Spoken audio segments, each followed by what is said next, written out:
Hey, it's Drew. Everybody was asking about the wall of games, so I thought I'd show you. Now, I know you really want to see the wall of fabric, but, well, that's not happening. I mean, really, no one asked for that. Emily may ask for that, but that's not my job. So, there's the wall of games. As you can see, it's significant.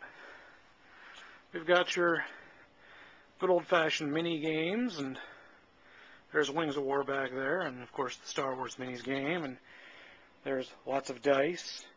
That's just the surplus, quote-unquote, trading group of D&D minis that's been sitting in a box waiting for us to take care of. And of course, this is the young one's purple worm. I don't get to claim it.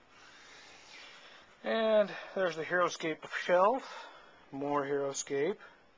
And down there are the Dwarven Forge pieces and the magic cards that have sat waiting to be sold.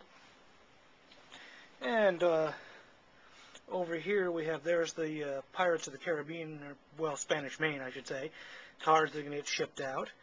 And we've got the HeroClix, D&D minis, more D&D minis, more D&D minis, and of course the various dungeon tiles. And there's the HorrorClix. And let's see, oh, there's the Creepy Freaks. And down here, of course, we have, I got this at Gen Con, it's my really nice dice roller. And over here is this really swell dice box that Karen made for me. I like it a lot. And still more dice.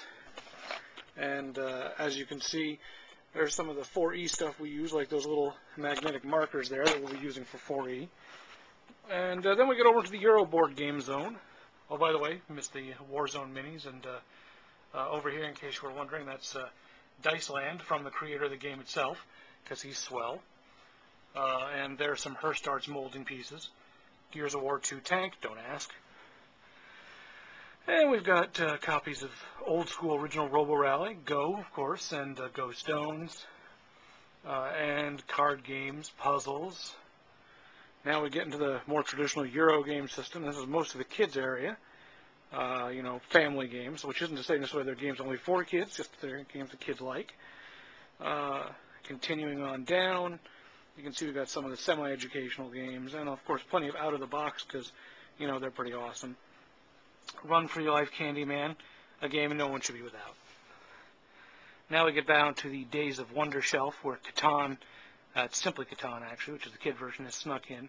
But as you can see, there's a healthy sharing of those. Amun-Re, a game I like to play but only play at cons.